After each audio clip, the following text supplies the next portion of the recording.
నమస్తే, welcome to for the people. నేను స్వప్న. కేంద్ర ప్రభుత్వం జెమిని ఎన్నికలకు గ్రీన్ సిగ్నల్ ఇచ్చింది. వన్ నేషన్ వన్ ఎలక్షన్ పై మాజీ రాష్ట్రపతి రామ్నాథ్ కోవింద్ నేతృత్వంలో కమిటీ ఇచ్చిన నివేదికను కేబినెట్ ఆమోదించింది. రానున్న శీతాకాల సమావేశంలో పార్లమెంటు ఉభయ సభలో బిల్లు ప్రవేశపెట్టనుంది. కేంద్ర సర్కార్ వన్ నేషన్ వన్ ఎలక్షన్ ప్రతిపాదన కోసం రామ్నాథ్ కోవింద్ సహా 8 మంది సభ్యులతో కూడిన కమిటీని ఏర్పాటు చేసింది. ఇందులో లోక్సభ, రాష్ట్ర అసెంబ్లీలు, స్థానిక సంస్థలకు ఒకేసారి ఎన్నికలు నిర్వహించే అవకాశాలపై కమిటీ సభ్యులతో రామ్నాథ్ కోవింద్ చర్చించారు. ఎన్నికలకు సంబంధించి అన్ని పార్టీల అభిప్రాయాలను, రాష్ట్రాల సవాళ్లను కమిటీ పరిశీలించింది. సుదీర్ఘ చర్చోపచర్చల అనంతరం రామ్నాథ్ కోవింద్ కమిటీ ఇచ్చిన నివేదిక ఆధారంగా కేంద్ర కేబినెట్ ఆమోదం తెలిపింది. ఇక నిజానికి 1983లో వన్ నేషన్ వన్ ఎలక్షన్ జరపాలని ఎన్నికల సంఘం సూచించింది.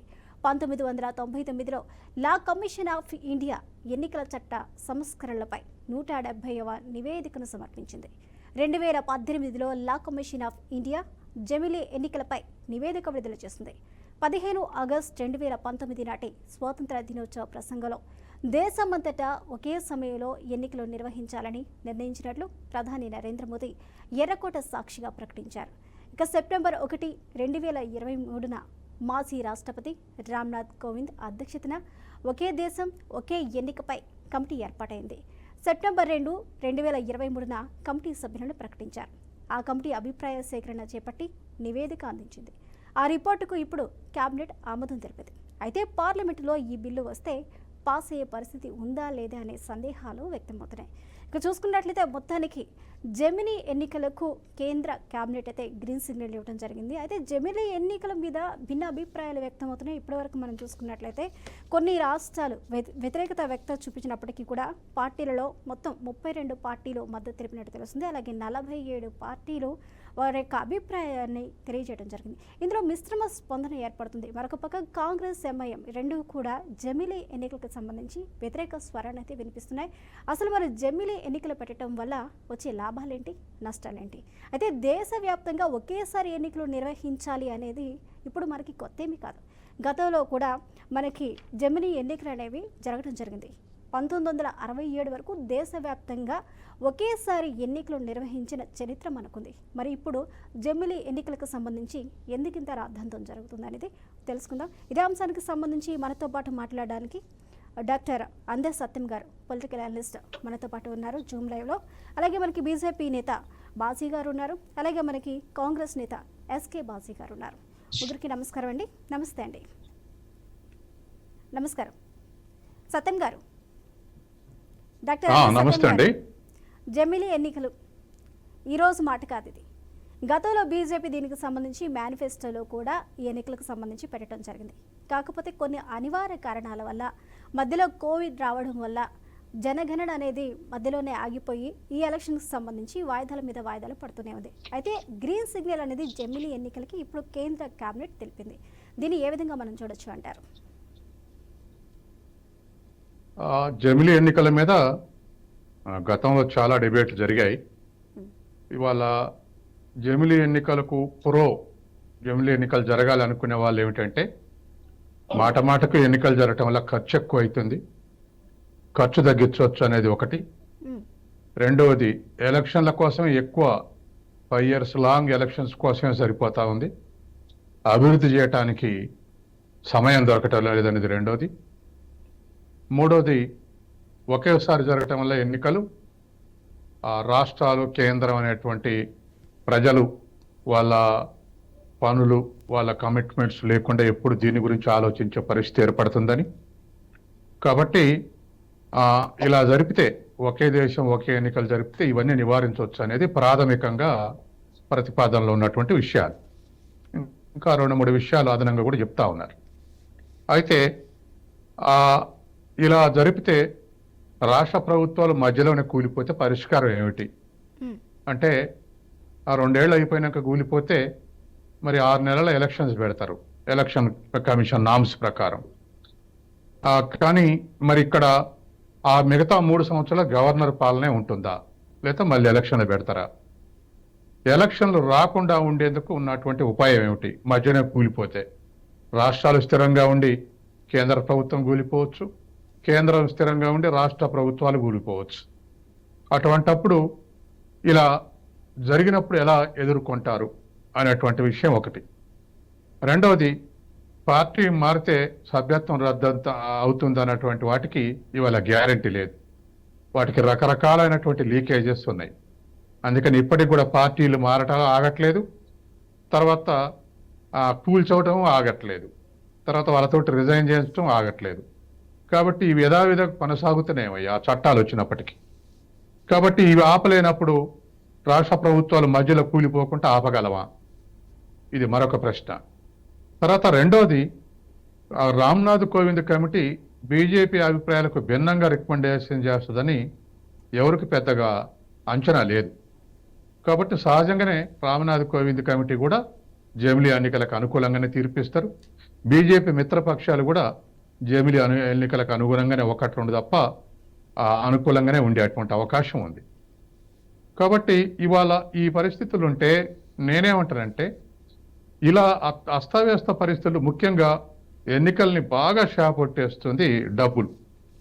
ఒకప్పుడైతే 30 ఏళ్ల కిందనైతే సారా షాబోటేజ్ చేస్తుంది, రిగ్గింగ్ షాబోటేజ్ చేస్తుంది, దౌర్జన్యాలు షాబోటేజ్ చేస్తున్నాయి, ఎలక్షన్లని కులం ఇటువంటి షాబోటేజ్ చేస్తుంది అనేటువంటిది అనుకునేవాళ్ళం. కానీ ఇవాళ అన్నిటిని మించి డబ్బు షాబోటేజ్ చేస్తుంది ఎలక్షన్స్ని. మరి ఈ పద్ధతిలో ఎన్నికలు జరిపితే డబ్బును నిరోధించగలమా అంటే నిరోధించేటువంటి అవకాశం లేదు. కాబట్టి కేంద్ర ప్రభుత్వం కానీ రాజకీయ పక్షాలు కానీ ఏం ఆలోచిస్తే బాగుండేదంటే, నైష్పత్తిక ప్రాతినిధ్య ఎన్నికలు జరిపితే బాగుండేది. అంటే అన్ని పార్టీలు పోటీ చేస్తాయి, వచ్చిన ఓట్ల శాతం బట్టి సీట్లు పంచుకుంటాయి. 50% సీట్లు 50% ఓట్లు వచ్చినాయి అనుకోండి, 540 సీట్లలో 271 సీట్లు వాళ్ళకు వస్తాయి. ఎవరి నిష్పత్తి ప్రకారం వాళ్ళే. ఇటువంటి జరిగినప్పుడు ఇక డబ్బులు పంచే అవకాశం లేదు. ఎందుకంటే ఓట్లను బట్టి సీట్లు తప్ప డబ్బులు బట్టి ఓట్లు వేసే పరిస్థితి ఉండదు. కాబట్టి ఈ విధమైనటువంటి ఎన్నికలు లాంగ్ పెండింగ్ డిమాండ్ ఉంది ఇండియాలో. ఇలా పార్టీ మారకాలని లేకపోతే ఇలా ఉన్నటువంటి పరిస్థితిని మార్చాలంటే, డబ్బు యొక్క ప్రాధాన్యత తగ్గించాలంటే, జాతీయ పార్టీల యొక్క విధానాలు చూసి ఓట్లేయాలంటే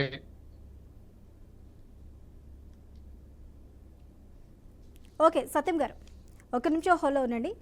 బాజీ గారు వస్తే 40% సీట్లు, 50% ఓట్లు వస్తే 50% సీట్లు, 10% ఓట్లు వస్తే 10% సీట్లు. ఆ విధంగా ఉంటే హెల్దీగా ఉండేటువంటి అవకాశం ఉంది. ఇప్పుడు ఒక్క మాట, ఇప్పుడు ఇలా ఎలక్షన్లు జరిగితే ప్రాంతీయ పార్టీల ప్రాధాన్యత తగ్గుతుంది.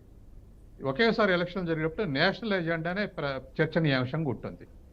కాబట్టి ప్రాంతీయ పార్టీల్ని వాటి ఇంపార్టెన్స్ తగ్గటానికే ఈ ఎలక్షన్లు తీసుకొస్తుంది బీజేపీ అనేటువంటి ఒక అనుమానం కూడా ఉంది. కాబట్టి ఇవన్నీ చర్చించాల్సినటువంటి అంశాలు. ఓకే సత్యం గారు, ఒక నిమిషం హోల్లో ఉండండి. బీజేపీ నేత బాజీ గారు, జమిలీ ఎన్నికలు అనేవి బీజేపీ ఇప్పుడు ఆలోచించింది కాదు. 2014లో అధికారంలోకి వచ్చిన దగ్గర నుంచి కూడా బీజేపీ జమిలీ ఎన్నికలు వన్ నేషన్ వన్ ఎలక్షన్ అనే కాన్సెప్ట్తో ముందుకు వెళ్లాలంటూ కూడా కసరత్తు చేస్తుంది. దీనికి సంబంధించి 2019లో బీజేపీ మేనిఫెస్టోలో కూడా ఈ అంశాన్ని అయితే పొందుపరచడం జరిగింది. అలాగే నీతి ఆయోగ్కు సంబంధించి నివేదికలు సిద్ధం చేశారు. అలాగే లా కమిషన్ అభిప్రాయాలన్నీ కూడా తీసుకున్నారు. ఈసీ కూడా కసరత్తు చేసింది, పార్టీల అభిప్రాయాల సేకరణ కూడా చేస్తున్నారు. అయితే ఈ జమిలీ ఎన్నికలు నిర్వహించాలి అనేది గతంలో కూడా ఉన్నప్పటికీ కూడా కొన్ని డిస్టర్బెన్సెస్ తర్వాత మళ్ళీ ఇది తెర మీదకి వచ్చింది. మరి దీని మీద వస్తున్న భిన్న స్వరాల మాట ఏంటి?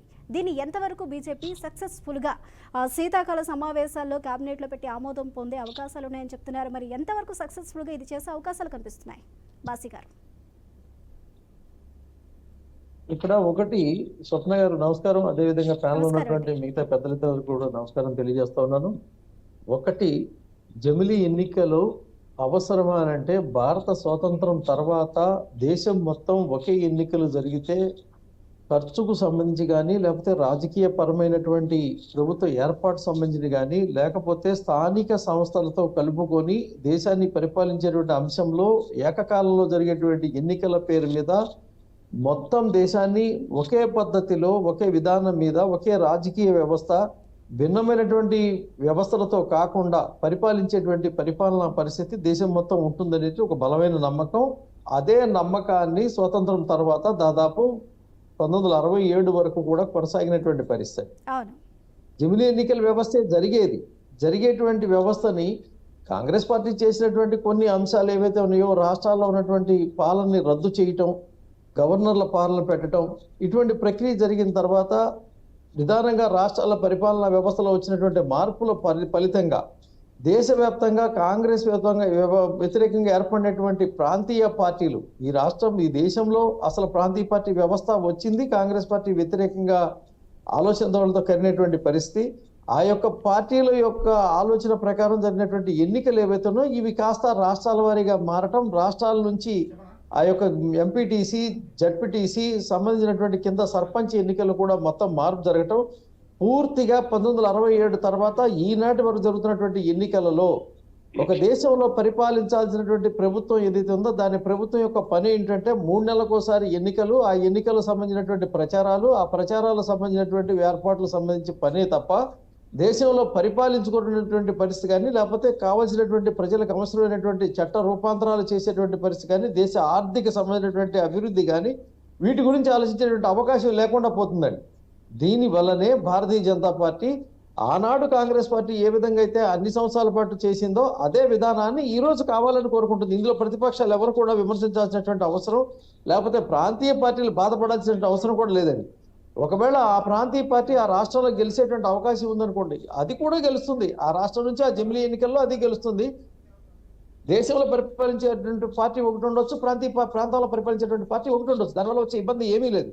రాజకీయ పార్టీలుగా గుర్తింపు పొందిన తర్వాత ఏ రాష్ట్రంలో ఆ యొక్క పార్టీ తన యొక్క బలాన్ని చూపించుకొని తన ఎన్నికల్లో గెలిచేటువంటి పరిస్థితి ఉంది. కాకపోతే 5 సంవత్సరాల కోసం వచ్చేటువంటి ఎన్నికలు ఏవైతే ఉన్నాయో అవి దేశంలో ఢిల్లీలో జరిగేటువంటి ఎన్నికలైనా సరే, గల్లీలో జరిగేటువంటి సర్పంచ్ ఎన్నికలైనా సరే ఏకకాలంలో జరుగుతాయి.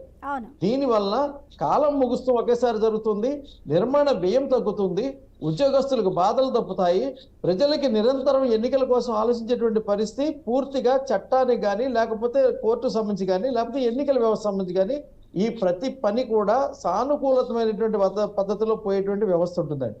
ఈ రోజు మనం ఒకే దేశం ఒకే ఎన్నిక, ఇది ఖచ్చితమైనటువంటి నిర్ణయాత్మకమైనటువంటి పరిస్థితి. కాబట్టి మాజీ రాష్ట్రపతి రామ్నాథ్ కోవింద్ గారు సేకరించినటువంటి వివిధ వర్గాలకు సంబంధించినటువంటి అభిప్రాయాలు కానీ, లేకపోతే సంస్థలకు సంబంధించినటువంటి అభిప్రాయాలు కానీ, ఇవాళ న్యాయ కోవిదుల యొక్క సంప్రదించినటువంటి అంశాల తర్వాత తీసుకున్న నిర్ణయం పూర్తిగా స్వాగతించవలసినటువంటి అంశమే స్వప్న గారు.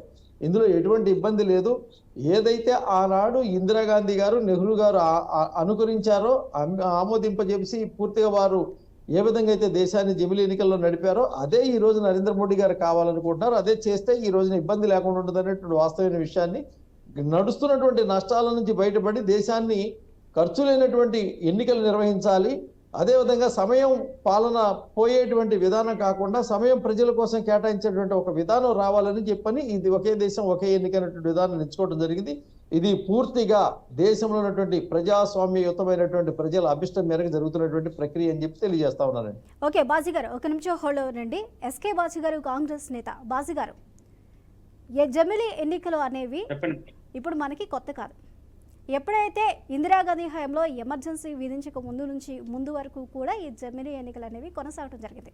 1967 వరకు, అంటే 1952, 57, 62, 67 సంవత్సరాల్లో కూడా ఇదే తరహా ఎన్నికలను ప్రజలు చూశారు, దేశవ్యాప్తంగా జరిగాయి.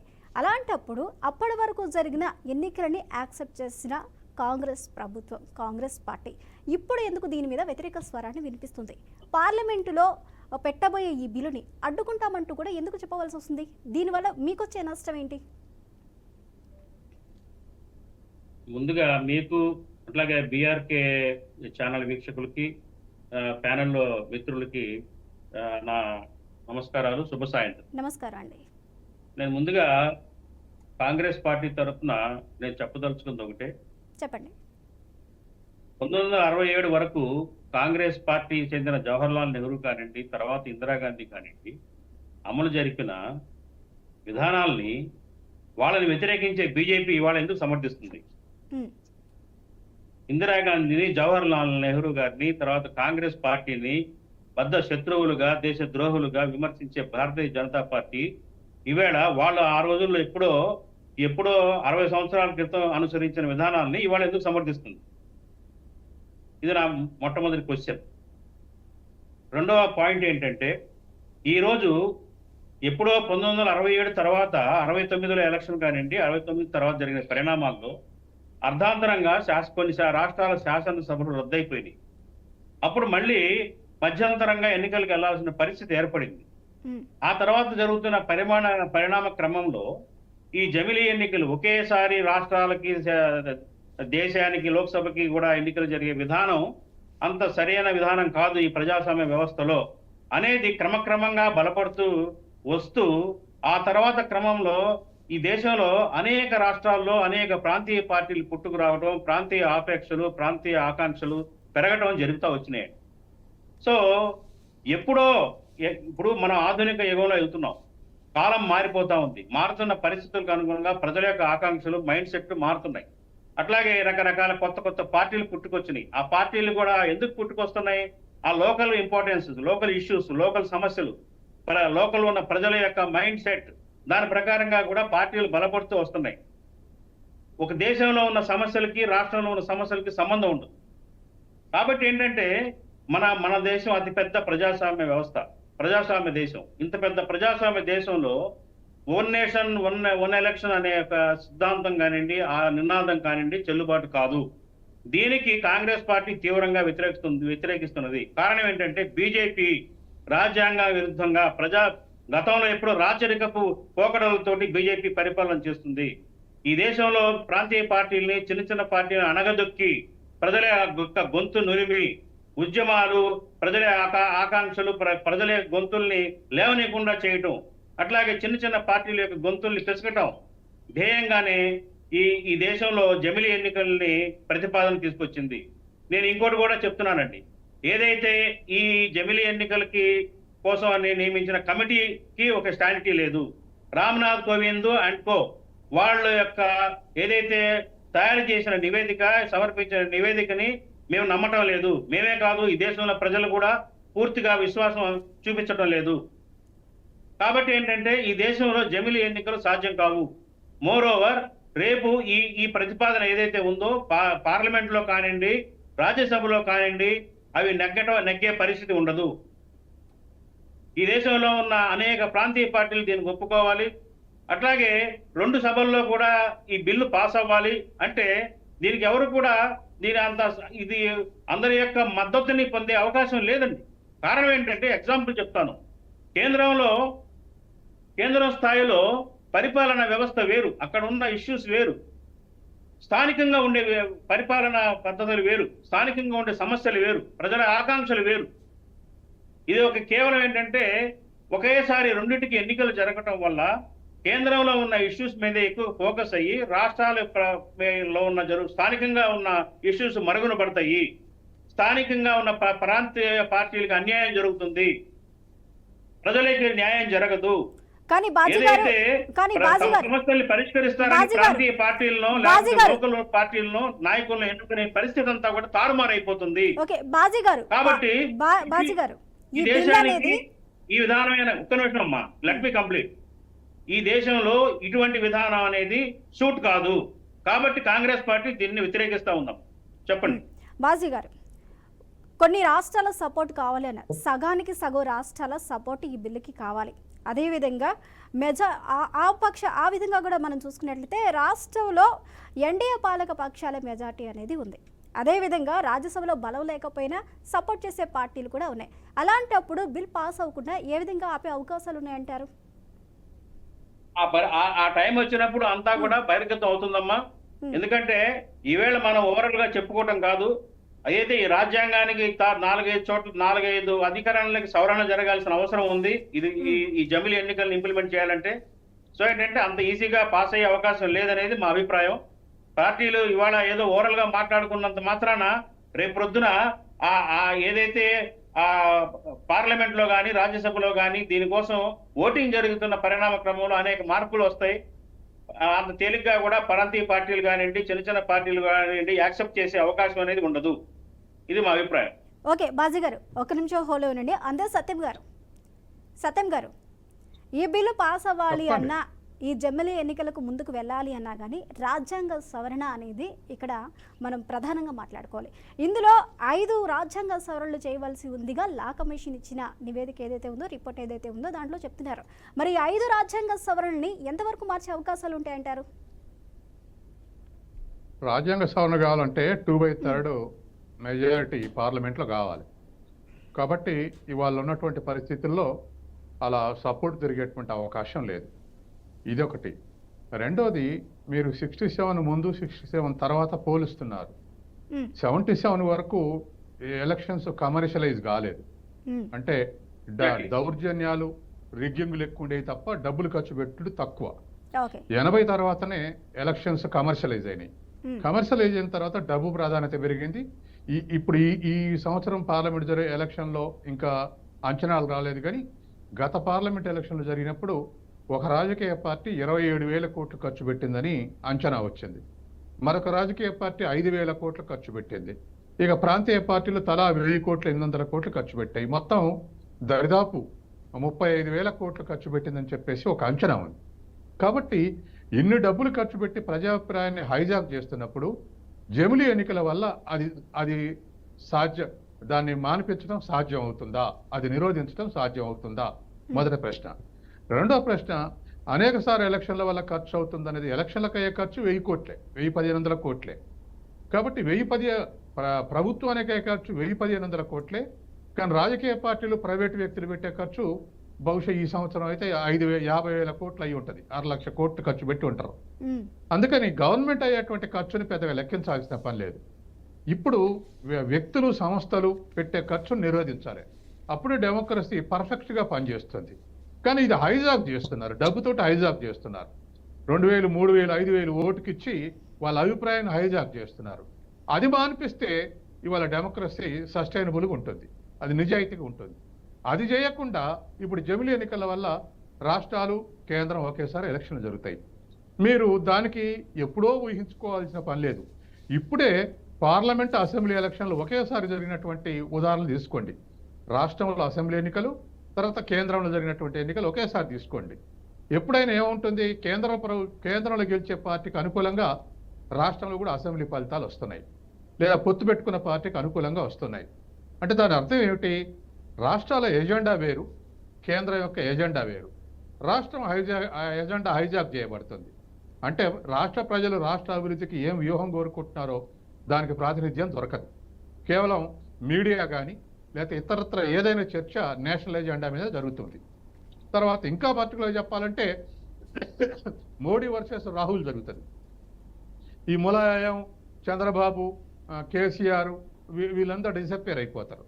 వాళ్ళ గురించి, వాళ్ళ ప్రోగ్రాం గురించి, వాళ్ళ అస్తిత్వం గురించి, వాళ్ళ వ్యూహారాల గురించి, ఇవేమిటో ప్రతిపాదనలు ఏమిటో రాష్ట్రాల అభివృద్ధికి, ఇవేమిటికి ప్రాధాన్యత దొరకదు.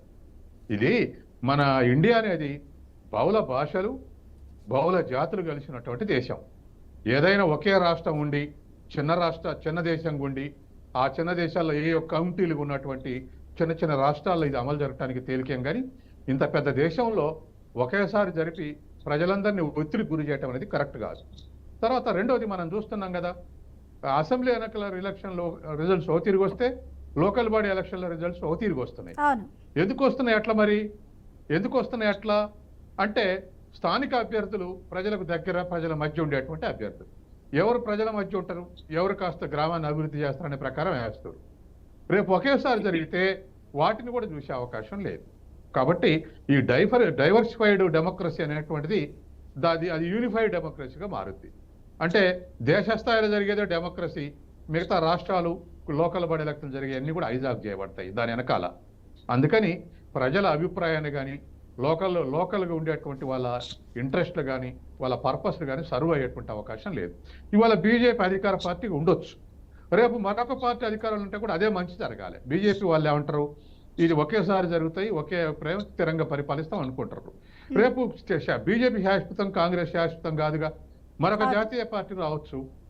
మరొక జాతీయ పార్టీ వచ్చినప్పుడు బీజేపీ రాష్ట్రాలే భిన్నాభిప్రాయం ప్రకటించే అవకాశం మనం చూస్తున్నాంగా. ఎవరు అధికారంలో ఉంటే అధికారంలో ఉన్నటువంటి రాష్ట్ర ప్రభుత్వాలు మాట్లాడవు, ప్రతిపక్ష రాష్ట్ర ప్రభుత్వాలే మాట్లాడతాయి. మనం ఇవాళ ఆర్థిక అధికారాల విభజన చూస్తున్నాంగా.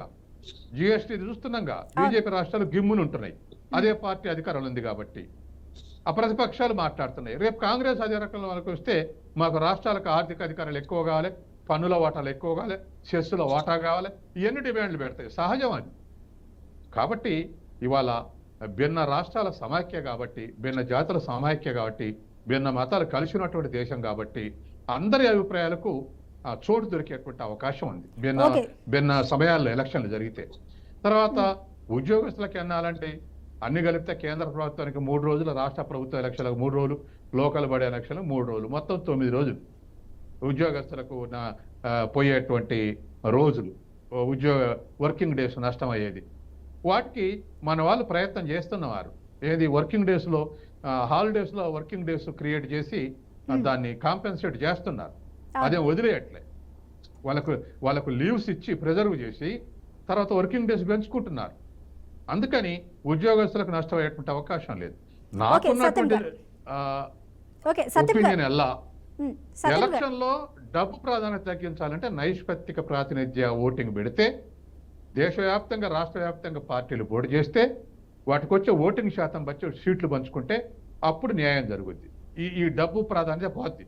ఇక కేంద్ర కేబినెట్ జమిలీ ఎన్నికలకు గ్రీన్ సిగ్నల్ ఇచ్చింది. శీతాకాల సమావేశంలో బిల్లు పెట్టే అవకాశం ఉంది అని చెప్తుంది. అయితే ఈ నేపథ్యంలోనే కాంగ్రెస్ అలాగే ఇతర వామపక్షాలు కూడా ఈ బిల్లుని వ్యతిరేకిస్తామంటూ కూడా చెప్తున్నాయి. ఏది ఏమైనా సరే రాబోయే ఎలక్షన్స్లో 2029లో జమిలీ ఎన్నికలతో ముందుకెళ్తామంటూ కూడా కేంద్రం చెప్తున్న పరిస్థితి అయితే మనం చూస్తున్నాం.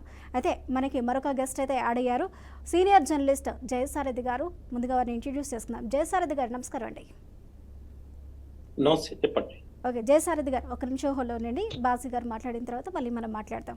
బీజేపీ నేత బాజీ గారు, కాంగ్రెస్ వాళ్ళు అడుగుతుంది ఒకటే, గతంలో కాంగ్రెస్ హయాంలో జరిగిన ఎన్నికల తరహాలోనే జమిలీకి వెళ్ళవలసిన అవసరం ఇప్పుడు ఏమొచ్చింది? కాంగ్రెస్ని బద్ధశత్రువుగా భావించే బీజేపీ ఇలాంటి నిర్ణయం తీసుకోవడం వెనకాల కారణాలేంటి? అదేవిధంగా ఇప్పుడు తీసుకున్న ఈ జమిలీ ఎన్నికల వల్ల ఫెడరల్ స్ఫూర్తికి ఆటంకం కలిగే అవకాశాలు ఉన్నాయి అనే విమర్శలు కూడా వెలువెత్తుతున్నాయి. ఏదైనా ఒక రాష్ట్రంలో అధికారం పోతే అది కేవలం కేంద్ర ప్రభుత్వం చేతిలోకి ఆ అధికారం వస్తుంది. ఈ నేపథ్యంలోనే ఫెడరల్ స్ఫూర్తి దెబ్బతింటుంది అనే వాదనలు, విమర్శలు కూడా వినిపిస్తున్నాయి. మరి దీని వెనకాల గల కారణాలు ఏంటి? కాంగ్రెస్ హయాంలో తీసుకున్న నిర్ణయాన్ని మళ్ళీ ఇప్పుడు బీజేపీ అదే తరహాలో ఎన్నికలు నిర్వహించడానికి ముందుకు వెళ్ళడానికి గల కారణం ఏంటి? అమ్మా, ఇక్కడ ఒక వాస్తవాలు కొన్ని మనం మాట్లాడుకోవాల్సిన అవసరం ఉంది. ఏంటంటే ఇది కాంగ్రెస్ పార్టీ తీసుకున్నటువంటి నిర్ణయం కాదమ్మా జమిలీ ఎన్నికలు. దేశంలో స్వాతంత్రం వచ్చిన తర్వాత అనేక మంది మేధావులు, బాబాసాహెబ్ అంబేద్కర్ గారు కానీ, సర్దార్ వల్లభాయ్ పటేల్ గారు కానీ, లేకపోతే ఆ తరానికి సంబంధించిన రాజాజీ గారు లాంటి వాళ్ళు కానీ, గాంధీ గారు కానీ, లేకపోతే ఆ సంబంధించిన వ్యక్తులు, అసలు కాంగ్రెస్ పార్టీ అనేది స్వాతంత్రం వరకు వాడినటువంటి ప్లాట్ఫామ్, దాన్ని ఎత్తేసి వేరే ప్లాట్ఫామ్ పెట్టుకొని రాజకీయాల ప్రజల ముందుకు వెళ్ళమంటే ఆ కాంగ్రెస్ని కావాలని చెప్పని దాన్ని ఒక రకంగా దొంగిలించినటువంటి కాంగ్రెస్ పార్టీ. ఇది ఉన్నటువంటి కాంగ్రెస్ వేరు, ఆ కాంగ్రెస్ వేరు. ఈ కాంగ్రెస్ పార్టీ మేమే ఇందిరానే కాంగ్రెస్, ఇండియానే కాంగ్రెస్, కాంగ్రెస్ ఇండియా అని చెప్పినటువంటి జనం మీద రుద్దేటువంటి ప్రయత్నం చేసేటువంటి కాంగ్రెస్ పార్టీ తీసుకున్నటువంటి అంశం కాదమిది. ఆనాటి పెద్దలు ఎన్నికలు ఈ రకంగా నిర్వహించుకోవాలి, ఇలా ఉండాలి అని దేశం మొత్తం చేసినటువంటి దాన్ని అక్కడ వరకు తీసుకొచ్చిన తర్వాత మీరు అన్నట్టుగానే ఈ దేశంలో దాదాపు 78 సార్లు 100 సార్లు రాజ్యాంగ సవరణ చేశారు. 78 సార్లు రాష్ట్రాల్లో ఉన్నటువంటి ప్రభుత్వాన్ని రద్దు చేశారు. అందులో కమ్యూనిస్ట్ పార్టీలు రద్దయినాయి, కాంగ్రెస్ పార్టీ రద్దయినాయి. వాళ్ళ మాట విననటువంటి ఏ ముఖ్యమంత్రి అయినా సరే ఫ్లైట్ అక్కడ దిగే లోపల రాష్ట్రంలో ఉన్నటువంటి పాలన రద్దయిపోయి రాష్ట్రపతి పాలన వచ్చేటువంటి పరిస్థితి జరిగేది. ఇలా రాజకీయాన్ని తన సొంతం కోసం వాడుకున్నటువంటి ఇందిరాగాంధీ గారి హయాంలో జరిగినటువంటి రాక్షస రాజకీయ లాస్ట్ క్రీడ ఏంటంటే 1977లో పెట్టినటువంటి ఎమర్జెన్సీ. ఆనాడు దేశం మొత్తం ఎమర్జెన్సీ పెట్టి ఎన్నికల వ్యవస్థని పూర్తిగా కూలదోసి ఒక ప్రజాస్వామ్యయుతమైనటువంటి ప్రభుత్వాన్ని ఎలా కూలదోయొచ్చు అనేటువంటి మార్గాన్ని చూపించినటువంటి ఇందిరా కాంగ్రెస్. ఈనాడు 10 సంవత్సరాల పాటు దేశాన్ని పరిపాలించిన నరేంద్ర మోడీ గారు ఏ ప్రభుత్వాన్ని ఎక్కడా రద్దు చేసినటువంటి పరిస్థితి కానీ, రాష్ట్రపతి పాలన పెట్టినటువంటి పరిస్థితి కానీ ఎక్కడా జరగలేదే. ఇవాళ ఇంకో మాట ఏం చెప్తామంటే, ఒక రాజరిక వ్యవస్థకు సంబంధించినటువంటి అంశం సాక్షాత్తు జవహర్లాల్ నెహ్రూ గారిని తండ్రి గారు మోతీలాల్ నెహ్రూ గారు అడిగారండి. స్కూల్లో ఆయన వెళ్ళి చెప్పినటువంటి మాట, స్కూల్లో మా మాస్టర్ అడుగుతున్నాడు, ₹1 కోటి ఉన్న వాళ్ళు 1 గంట కొట్టమన్నారంట, నేను ఎన్ని గంటలు కొట్టాలని చెప్పని మోతీలాల్ నెహ్రూ గారిని అడిగితే, మోతీలాల్ నెహ్రూ జవహర్లాల్ గారు చెప్పినటువంటి మాట ఏంటంటే, నీకు ఎంత ఓపిక ఉంటే అన్ని సార్లు గంట కొట్టమని, ఎన్ని కోట్లైనా ఉందని చెప్పడానికి సిగ్నల్గా చెప్పినటువంటి మాట. విదేశాల నుంచి ప్రతినిధులు వస్తే టీ డబ్బులతో రూపాయలతో కాసిచ్చినటువంటి కుటుంబం జవహర్లాల్ నెహ్రూ గారి కుటుంబం. అది రాజరిక కుటుంబమా? లేకపోతే తండ్రి దగ్గర రైల్వే ప్లాట్ఫామ్ మీద టీ అమ్మటానికి సహాయం చేసినటువంటి నరేంద్ర మోడీ గారి రాజకీయ కుటుంబం అనేది పెద్దలు ఆలోచించాల్సినటువంటి అవసరం ఉందమ్మా. ఇవాళ నేనేం చెప్తా అంటే సంతోషం. క్యాబినెట్ ఇచ్చినటువంటి ఒక మాట చెప్పేస్తాను, అయిపోతామా, నేను వెళ్ళిపోతాను, నేను డ్రాప్ అవుతాను. స్వప్న గారు, నేను డ్రాప్ అవుతాను. ఇక్కడ ఏంటంటే ఒక మాట ఏంటంటే, ఒకటి కేంద్ర కేబినెట్ ఆమోదం తెలిపింది, అయిపోయింది. ఈ కీలకమైనటువంటి అడుగు వేయాల్సినటువంటి ఉంది. ఈ అంశం ఎప్పుడు వచ్చిందనేది కూడా ఒక ఐడియా ఉండాలమ్మా. 1980లో జస్టిస్ బిపి జీవన్ రెడ్డి గారు లా కమిషన్ ఇచ్చినటువంటి 170వ నివేదికలో లోక్సభ శాసనసభకు సంబంధించినటువంటి ఎన్నికలు జరగాలని చెప్పని వాళ్ళ యొక్క అభిప్రాయం పడింది. ఇది ఇవాళ భారతీయ జనతా పార్టీ పెట్టుకుంది కాదు, కాంగ్రెస్ పార్టీని ఆదర్శంగా తీసుకోవడానికి ఏం లేదు. వాళ్ళు ఎదుర్కొంటే ఆగేది ఏమి లేదు. సిఏఏ చట్టాన్ని కూడబడిచింది ఏముంది, ఎన్ఆర్సీని ఆపింది ఏముంది, 370 రద్దుపరుస్తామని చెప్పారంటే వాళ్ళు వచ్చి వాళ్ళు కావాలని చెప్పి చేసినా కానీ ఆ రోజు బిల్లును ఆపగలిగింది ఏముంది. త్రిపుల్ తలాక్ బిల్లుని ఎలా తీసుకొచ్చినటువంటి పరిస్థితుందో కళ్ళ ముందు కనపడతా ఉంది. వాళ్ళ కాంగ్రెస్ పార్టీకి వచ్చింది 99 సీట్లు, వాళ్ళ బలం అంతా. ఇవాళ దేశంలో 242 సీట్లు ఉన్నటువంటి భారతీయ జనతా పార్టీ 28 రాష్ట్రాల్లో 21 రాష్ట్రాల్లో అధికారంలో ఉన్నటువంటి భారతీయ జనతా పార్టీ, వాళ్ళ దేశంలోనే మొత్తం కలిపితే 2 రాష్ట్రాలు. వాళ్ళు కాపాడుకోవాలనే ప్రయత్నం వాళ్ళు చేసుకుంటారు. కానీ దేశ నిర్మాణం కోసం, దేశం యొక్క భవిష్యత్ అభివృద్ధి కోసం, ఈ దేశంలో ఎటువంటి నష్టం జరగకున్నటువంటి లాభపూరితమైనటువంటి ప్రజాస్వామ్యయుతమైనటువంటి పరిపాలన, ఆ పరిపాలన సవ్యంగా సాగాలి అంటే ఏకపక్షమైనటువంటి ఒకే దేశం ఒకే జరిగితే మంచిది అనేటువంటి మేము వన్ నేషన్ వన్ రేషన్, అదేవిధంగా వన్ నేషన్ సంబంధించినటువంటి మిలిటరీ సంబంధించినటువంటి ఆలోచన కానీ ప్రతి అంశం కూడా దేశంలో ఏదైనా ఒకసారి జరగటం వల్ల ఆ దేశంలో పరిపాలన సౌలభ్యం జరిగిందనేటువంటి నమ్మకం బలంగా కలిగేటువంటి వారు అదే విధానాన్ని అనుసరిస్తాం. ఖచ్చితంగా ఇది బిల్లు ఆమోదం చెందింది. మళ్ళీ ఒకసారి మీరు దీని మీద చర్చ పెట్టినప్పుడు దీని మీద మాట్లాడదామా. చిన్న కార్యక్రమం వేరే ఉంది, నేను పర్మిషన్ తోనే మీ దగ్గరకు వచ్చాను. మీ దగ్గర మీకు సెలవు తీసుకుంటున్నాను, పెద్దల దగ్గర నుంచి కూడా సెలవు తీసుకుంటున్నాను. థ్యాంక్ యూ బాజీ గారు.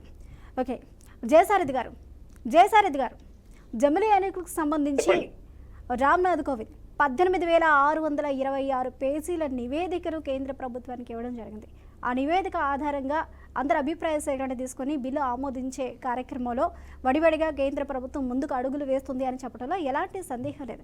కాకపోతే ఇప్పుడు జమిలీ ఎన్నికలకు వెళ్ళినట్లయితే 5 రాజ్యాంగ సవరణలతో పాటు 8 ఆర్టికల్స్ని కూడా మార్చవలసి ఉంటుంది. ఆర్టికల్స్ చూసుకున్నట్లయితే ఆర్టికల్ 172, 85, 83, 174 ఇలా మొత్తంగా 8 ఆర్టికల్స్ని మార్చవలసిన అవసరం ఉంటుంది. అదేవిధంగా 2029లో ఈ జమిలీ ఎన్నికల నేపథ్యంలోనే ఎన్నికలకు మనం వెళ్ళాలి అని అనుకుంటే కొన్ని రాష్ట్రాల గడువు ముందుగానే ముగుస్తుంది. తెలంగాణకు సంబంధించి 6 నెలల ముందుగానే అసెంబ్లీ యొక్క సమయం ఉంటుంది. అయితే ఆ సమయం గడువును కూడా పెంచవలసి ఉంటుంది, కొన్నిటికి కుదించవలసి వస్తుంది. వీటికి సంబంధించి కొన్ని చట్టాలను కూడా చేయాల్సి వస్తుంది. మరి ఇదంతా కూడా ఎంతవరకు సాధ్యమవుతుంది అంటారు? ఈ ఆర్టికల్ చేంజ్ కానీ, రాజ్యాంగంలో మార్పులు కానీ, ఈ చట్టాలను చేయడం కానీ ఓకే అంటారా? అంటే ఇప్పుడు ఓకే అని మనం చెప్పలేం, కానీ వాళ్ళకు ఒక ప్రణాళిక ప్రకారం చేయాలి అనుకుంటున్నారు, చేస్తారు. వాళ్ళకు ఒక బలం అందులో ఉంది. రాజ్యసభలో కూడా ఈ మధ్య కాలంలో కొంచెం స్వల్ప ఆధిక్యత సాధించినట్టు కూడా చూస్తున్నాం.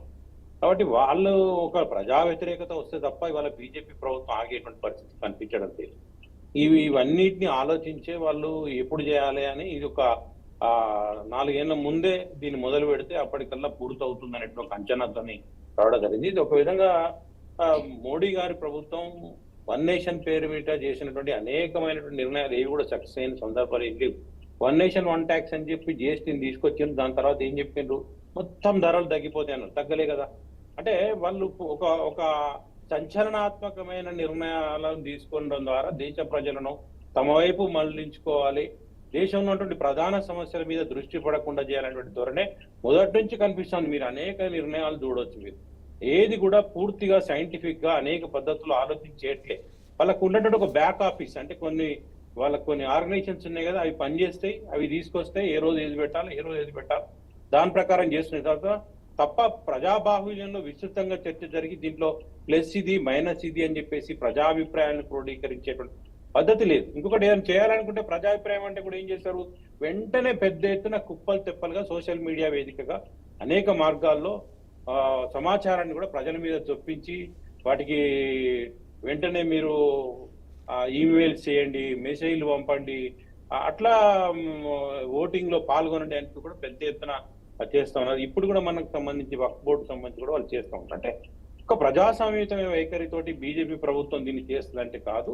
కాకపోతే ఉన్నటువంటి నెంబర్ గేమ్ లో తమకు అనుకూలంగా ఉన్నటువంటి నెంబర్ గేమ్ ను ఉపయోగించి చేయాలని చూస్తుంది. ఇది ఎందుకు వచ్చింది మోడీ గారికి అంటే ప్రతి ఎన్నికలకు ఒకసారి మోడీ హవా తగ్గిందా, మోడీ ఇమేజ్ పడిపోయిందా, ఆ రాష్ట్రం ఓడిపోయింది, ఈ రాష్ట్రం ఓడిపోయింది అంటే ఆయన సహించలేకపోతున్నారు. ప్రజల తీర్పు అనేటువంటిది ఇట్లా వ్యతిరేకంగా ఉంటే సహించలేకపోతున్నారు వాళ్ళు.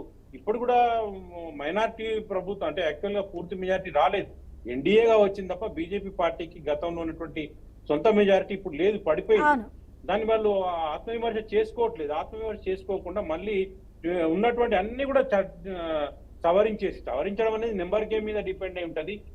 ప్రాంతీయ పార్టీలు కొన్ని రకరకాలైనటువంటి ప్రలోభాలకు ఒత్తిళ్లకు లొంగి కూడా వాటికి అనుకూలంగా ఓటు వేసేటువంటి పరిస్థితి వస్తుంది. కాబట్టి ఇక్కడ అది బిల్లు పాస్ విషయంలో పెద్దగా డౌట్ పడాల్సిన అవసరం లేకపోతే కూడా వాళ్ళు వ్యవస్థలను ఉపయోగించి కూడా ఆ చట్టసభల సభ్యులను కూడా తమ వైపు లొంగు తీసుకునేటువంటి పరిస్థితి కూడా ఉంది. కాబట్టి అది పాస్ కాకపోవడము కాకపోవడం అంటే డౌట్ పడాల్సిన అవసరం లేదు. ఎందుకంటే అత్యంత వివాదాస్పదమైనటువంటి అంశాలనే వాళ్ళు బలంగా తోసి అందరినీ పక్కకు నెట్టేసి వాళ్ళు అంటే చట్టసభల బలంతో చేసేసి వ్యవస్థలను ఉపయోగించుకొని రాజ్యసభ సభ్యులను విలీనం చేసుకొని ఇట్లా వాళ్ళు బిల్లును పాస్ చేసుకుంటూ పోతున్నారు. కాబట్టి ఇది వాళ్ళకి కష్టమవుతుందని నేను భావించడం లేదు. ఈ టర్మ్ లో వాళ్ళు ఇది చేయాలనుకుంటా ఉన్నారు.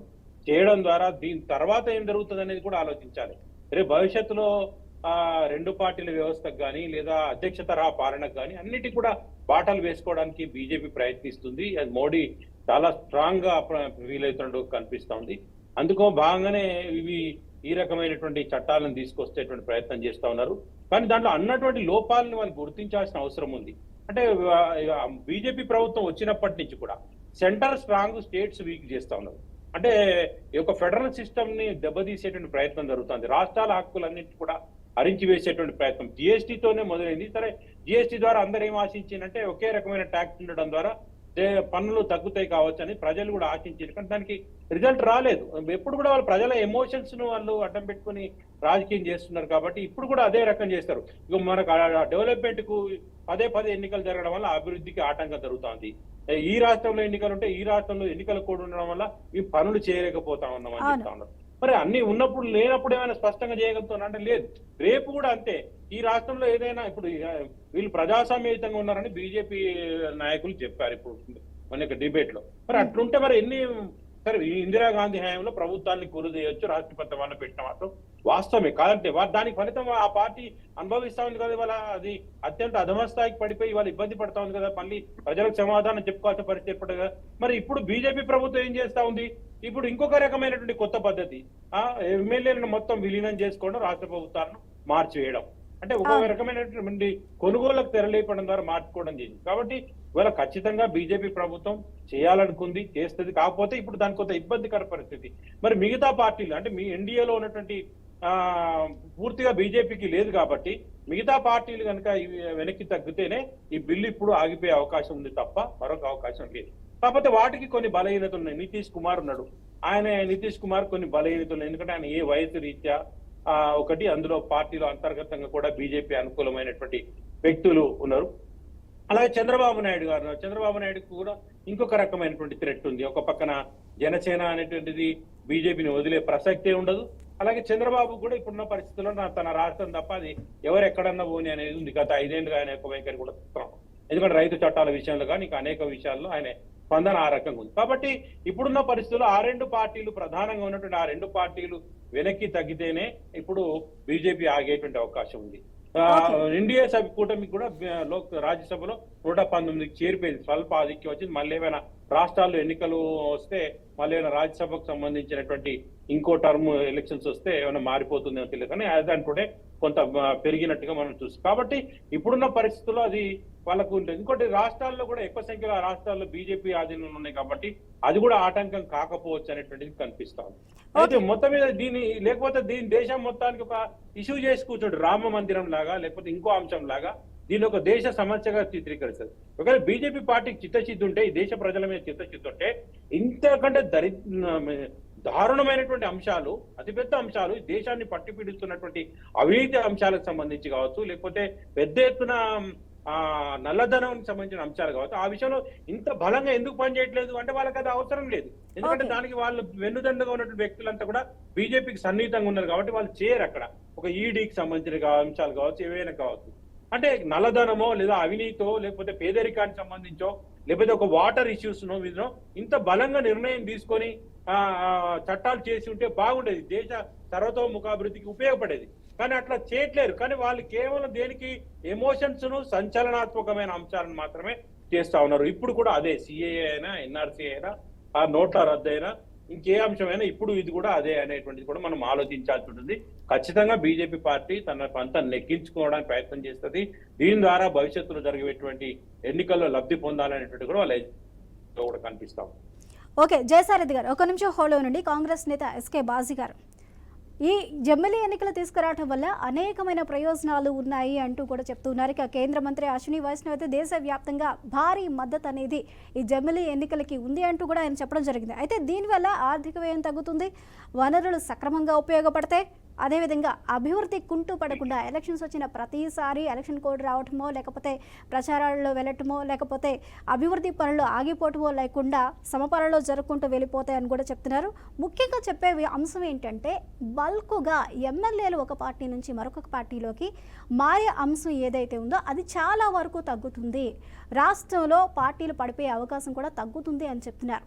ఎందుకంటే ఒకసారి జమిలీ ఎన్నికలు అనేది నిర్వహించడం జరిగితే మళ్ళీ తిరిగి ఉప ఎన్నికలు అవి ఇవి కాకుండా మళ్ళీ 5 సంవత్సరాల వరకు ఎలక్షన్స్ ఉండే అవకాశం లేదు. కాబట్టి పార్టీ ఫిరాయింపులు కూడా తగ్గిపోతాయి, వారే వాళ్ళు ఆలోచిస్తారని చెప్తున్నారు. ఇది మంచిది కాదు అంటారా?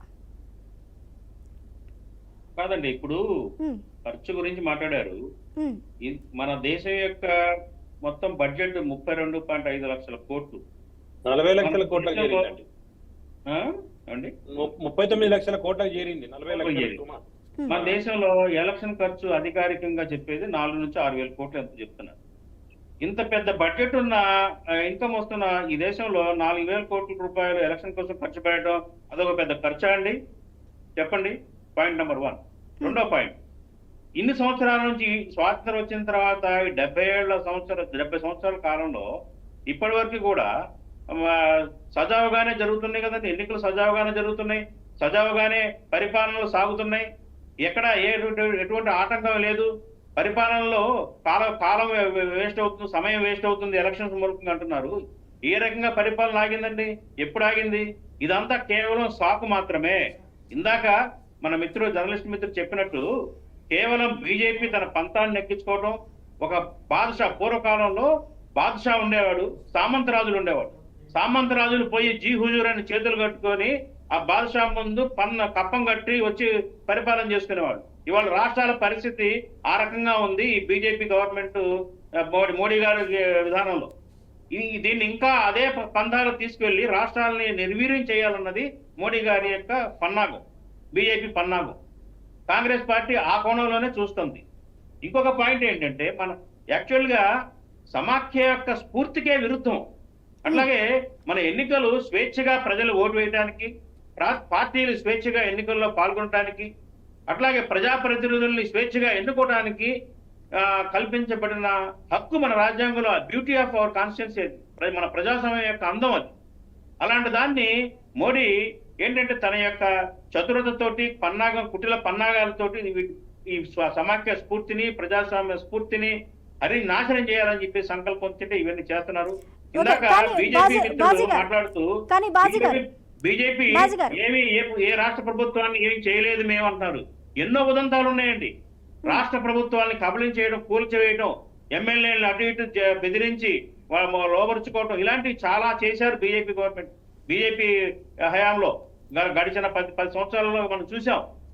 కాబట్టి ఏంటంటే ఇది బీజేపీ అనుసరిస్తున్న ఈ విధానం కరెక్ట్ కాదండి.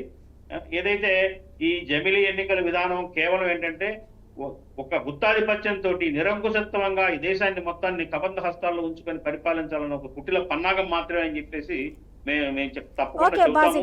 కాబట్టి ఇది రేపు లోక్సభలో, రాజ్యసభలో ఏ రకంగా దీనికి పరిణామాలు వస్తాయి అనేది మనం పక్కన పెడితే, టోటల్ యావత్ దేశంలో ఉన్న చిన్న చితుక పార్టీలు అన్ని కూడా దీన్ని వ్యతిరేకిస్తా ఉన్నాయి.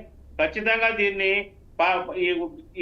పాస్ అవ్వకుండా పార్టీలు కానివ్వండి, ప్రజాప్రతినిధులు కానివ్వండి, ఖచ్చితంగా ఆ టైం వచ్చినప్పుడు దానికి తగిన విధంగా గుణపాఠం చెప్తారని చెప్పేసి మేము విశ్వసిస్తున్నాం.